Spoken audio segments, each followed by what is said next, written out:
1800 लोग जो हैं उनकी जानें गई हैं, यानी कि 4800 लोग अभी तक अपनी जान खो चुके हैं और साथ ही तकरीबन 5000 के करीब बिल्डिंग्स अफगानिस्तान को तो हम पाल रहे हैं पिछले 70 सालों से यार। अफगानिस्तान को तो We really appreciate the sincere and timely help of India. ज़लज़ले से सड़कें भी तबाह और बारिश के बाइस इमदादी जो कार्रवाइयाँ हैं उनमें बताया जा रहा है कि बहुत मुश्किलात का सामना है। Those helps each other.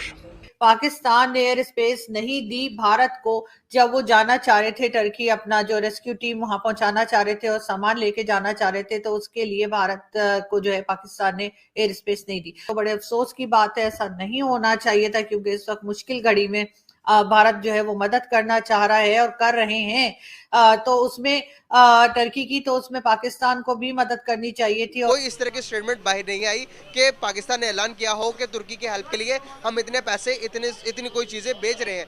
लेकिन इसके बरक्स हिंदू, जिसको हम कहते हैं कि ये इस्लाम के दुश्मन, मुसलमान के दुश्मन, मुसलमान मुल्कों के दुश्मन है, उन्होंने ऐलान किया, गाइस इंडिया ने ऐलान किया है 2 टीमें को बेच दिया है। इसके अलावा भी और भी इमदाद की जरूरत हो तो नरेंद्र मोदी की हुकूमत ने कहा कि आप हमसे हेल्प मांगे, हम आपको हेल्प प्रोवाइड करने के लिए तैयार है। क्योंकि हम पहले भी देख चुके हैं कि जब अफगानिस्तान की बारी थी और अफगानिस्तान के लिए सामान भारत भेजना चाह रहा था, तब भी पाकिस्तान की तरफ से कोई खास मदद नहीं की गई। हमारे रिजर्व 3 अरब डॉलर से भी नीचे आ चुके हैं। हमें ये नहीं पता कि 11 दिन बाद हमें पेट्रोल मिले। नमस्कार दोस्तों, जय हिंद दोस्तों। फिर से आप लोगों के एक सुपर फास्ट के नई वीडियो में आपका स्वागत है। दोस्तों, जैसा कि अभी आप लोगों को मालूम है कि तुर्की में आए भूकंप से ढेर सारे लोगों की मृत्यु हो गई है, यानी अभी भी मलबे के अंदर दबे पड़े हैं। जी हाँ, नमस्कार दोस्तों, जय हिंद दोस्तों। फिर से आप लोगों के एक सुपर फास्ट के नई वीडियो में आपका स्वागत है। दोस्तों, जैसा कि अभी आप लोगों को मालूम है कि तुर्की में आए भूकंप से ढेर सारे लोगों की मृत्यु हो गई है, यानी अभी भी मलबे के अंदर दबे पड़े हैं। जी हाँ,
ना भूलिएगा, इस वीडियो को आप शेयर भी कर सकते हैं और अगर लाइक के बटन को भी क्लिक कर देंगे तो बहुत अच्छा हो जाएगा। खैर, हम चलते हैं जी न्यूज की तरफ। और सबसे पहली न्यूज आप सब जानते ही हैं कि एक बहुत ही खौफनाक किस्म का अर्थक्वेक आया है टर्की में, और अभी तक ये बताया जा रहा है कि 4800 लोग जो हैं उनकी जानें गई हैं, यानी कि 4800 लोग अभी तक अपनी जान खो चुके हैं और साथ ही तकरीबन 5000 के करीब बिल्डिंग्स बताई जा रही हैं जो गिर गई हैं। अब जाहिर है कि उसके नीचे भी बेशुमार लोग होंगे जिनको निकालने के लिए काम किया जा रहा है। रेस्क्यू की टीम ना सिर्फ ये कि पूरी दुनिया से टर्की की तरफ लोग जा रहे हैं, उसमें बहुत सी कंट्रीज ने उनको फंड्स की भी ऑफर की है और कहा है कि वो उनकी मदद करेंगे, लेकिन साथ साथ पाकिस्तान और भारत की तरफ से भी रेस्क्यू टीम्स जो हैं वो पहुंच गई हैं और उम्मीद यही की जा रही है कि वहां पर एक हॉस्पिटल बनाया जाएगा और पाकिस्तान की तरफ से भी एक छोटा हॉस्पिटल जो है उसको सेटअप वो लगाया जाएगा और यहाँ से डॉक्टर्स और नर्सेज गई हैं और भारत की तरफ से भी जो है वो वहां से इमदाद, यानी कि जो डोनेशंस थी या जो सामान था रेस्क्यू का सामान और उनके लोग डॉक्टर्स वगैरह जो हैं वो पहुंचना शुरू हो गए हैं टर्की में। हम दुआ करते हैं कि टर्की के हालात बेहतर हो जाएं और लोग जो हैं इसमें से, इस प्रॉब्लम में से निकल पाएं। पाकिस्तान की तरफ से कहा गया है कि हम इस मुश्किल घड़ी में यानी कि टर्की के ऊपर जो सख्त प्रॉब्लम्स आई हैं उसमें हम टर्की के लोगों के साथ खड़े हैं और इसके लिए जी जो है वो प्राइम मिनिस्टर शहबाज शरीफ साहब और उनके साथ साथ फॉरेन मिनिस्टर बिलावल भुट्टो जरदारी का कहना है कि वो टर्की का विजिट करेंगे और वहां पर जाके उनके प्रेसिडेंट से भी उनकी मुलाकात होगी और ये सिर्फ इसलिए है ताकि वहां पे ये बताया जा सके कि जी हम बहुत हमदर्दी रखते हैं और हम हर सूरत हाल में या हर तरह की प्रॉब्लम में टर्की के साथ खड़े हैं। लेकिन बात सारी ये है कि ये पैसा जाया करने के बजाय जो आप ट्रैवलिंग करेंगे यहाँ से टर्की तक के लिए, अगर यही पैसा बचाकर उन लोगों को दे दिया जाता या कोई मजीद सामान उनको भेज दिया जाता तो बेहतर होता। अब वहां का विजिट अगर दोनों करेंगे तो जाहिर है कि वो प्रोटोकॉल भी होगा, खर्चा भी होगा, जहाज का भी जाहिर फ्यूल तो पड़ता ही है ना, या आप मतलब फूंक मार के चला लेंगे वो जैसे मुल्ला की कैफियत 7.8 की थी और इस सिलसिले ने तुर्की का बहुत बड़ा नुकसान, बहुत ज्यादा नुकसान किया है, जिसमें 2800 से ज्यादा बिल्डिंग्स को गिर गई हैं और उसके नीचे बहुत सारे लोग दबकर जाँ भाग हो गए, शहीद हो गए। गाइस, इस पर पाकिस्तान का रद्द अमल देखा जा रहा था कि पाकिस्तान कब रद्द अमल देगा, तुर्की की हेल्प के लिए कब इमदाद के लिए सामने आएगा, लेकिन अभी तक पाकिस्तान की तरफ से कोई इस तरह की स्टेटमेंट बाहर नहीं आई कि पाकिस्तान ने ऐलान किया हो कि तुर्की की हेल्प के लिए हम इतने पैसे इतनी कोई चीज़ें बेच रहे हैं। लेकिन इसके बरक्स हिंदू, जिसको हम कहते हैं कि ये इस्लाम के दुश्मन, मुसलमान के दुश्मन, मुसलमान मुल्कों के दुश्मन है, उन्होंने ऐलान किया, गाइस इंडिया ने ऐलान किया है, 2 टीमें को भेज दिया है। इसके अलावा भी और भी इमदाद की ज़रूरत हो तो नरेंद्र मोदी की हुकूमत ने कहा कि आप हमसे हेल्प मांगे, हम आपको हेल्प प्रोवाइड करने के लिए तैयार हैं। तो पाकिस्तानी पब्लिक के पास जाऊंगा, इस बात में कितनी सच्चाई है और हम क्या कर रहे हैं और इंडिया क्या कर रहा है इस बारे में, उनका आंसर लेते हैं, आइए मिलकर जानते हैं, करते हैं। अस्सलाम वालेकुम सर, आपका नाम? मंसूर।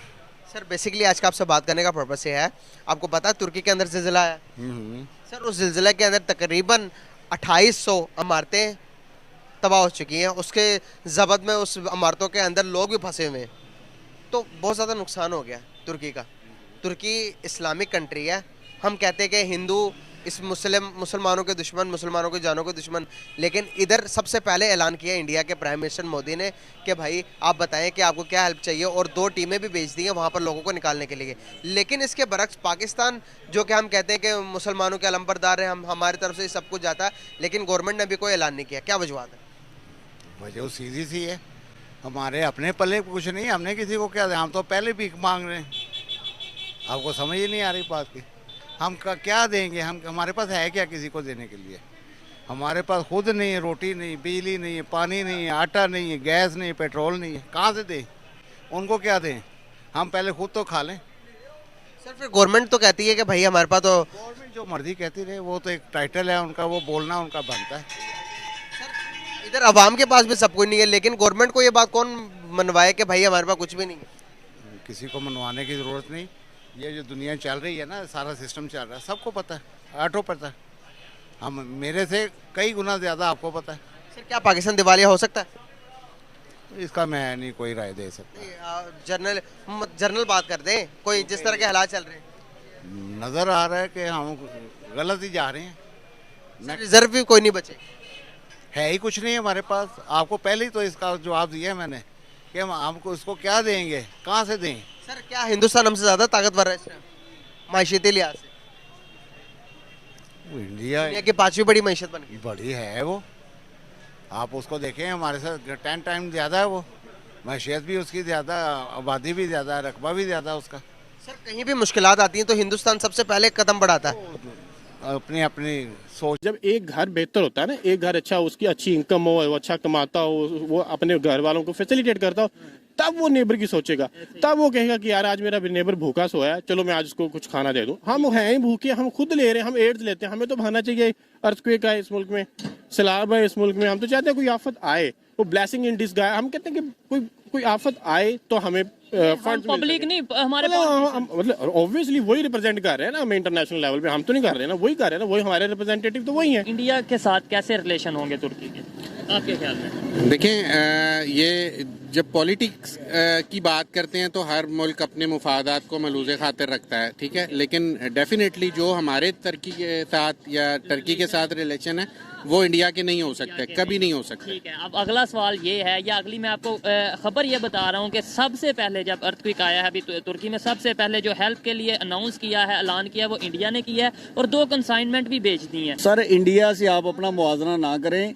इंडिया एक बहुत बड़ा कंट्री है, दुनिया का दूसरा बड़ा कंट्री है जो इंडिया है, आबादी के लिहाज से, इंडस्ट्री के लिहाज से भी, ठीक है। इंडस्ट्री भी देखें, जितनी चाइना में इंडस्ट्री है उतनी उस हिसाब से इंडिया में भी इंडस्ट्री है। पाकिस्तान तो बिल्कुल भी कभी भी इस पोजीशन में नहीं हो सकता जो हमारा करंट सिनेरियो चल रहा है, जो हमारा पॉलिटिकल सिस्टम हमारा पाकिस्तान का है, कि कभी भी वो किसी दूसरे मुल्क की हेल्प करेगा। हम हेल्प लेने वाले हैं, हम देने वाले नहीं हैं। हम हमेशा लेते हैं, देते नहीं है ना, हम इस पोजीशन में हैं। इंडिया में इतनी एजुकेशन है, आप किसी भी आउट ऑफ कंट्री चले जाना, हमारे भी बंदे जाते हैं ना पाकिस्तान से बाहर काम करने के लिए, वो मजदूर ही मिलेंगे आपको। चाहे इधर से आप MBA करके जाओ, वो आपको मजदूर ही रखेंगे। उधर जितनी भी सीटों पे लगे हैं सारे पढ़े लिखे इंजीनियर, डॉक्टर, वो बड़े, वो इंडियन मिलेंगे आपको। अवाम को दिखाया कुछ जाता है, बैक पे स्टेज पे हो कुछ रहा होता है, तो इसलिए ये तो वो साइड है कि आप वन साइड देख रहे हैं, बैक साइड नहीं देख रहे हैं। वो तो जो देखे उसको पता होगा बेहतर क्या है, दिखा रहे हम सिर्फ वही हैं, कठपुतली बने हुए, जो दिखा दिया बस उसी तरह ही है, सारे उसके पीछे लगे लकीर के फकीर। हम इस पोजीशन में नहीं है कि हम अपने मुल्क को चला सकें। हमने कश्मीर कैसे ले लेंगे, हम ले भी लेंगे तो हमने उसको भी तबाही। लोगों ने देखा कि जो पाक की आवाम थी और पाक की मीडिया थी, वहाँ के एंकर थे, जो कि कह रहे हैं कि भारत एक मजबूत स्थिति में होने के कारण एक दूसरे की मदद करने में बहुत ज़्यादा सहमत रहता है और आगे रहता है। तो दोस्तों, इसी तरह के न्यूज़ देखने के लिए आप लोग इस चैनल को प्लीज़ सब्सक्राइब कर लीजिएगा। फिर मिलते हैं कोई नेक्स्ट वीडियो में, तब तक लीजिए हिंद।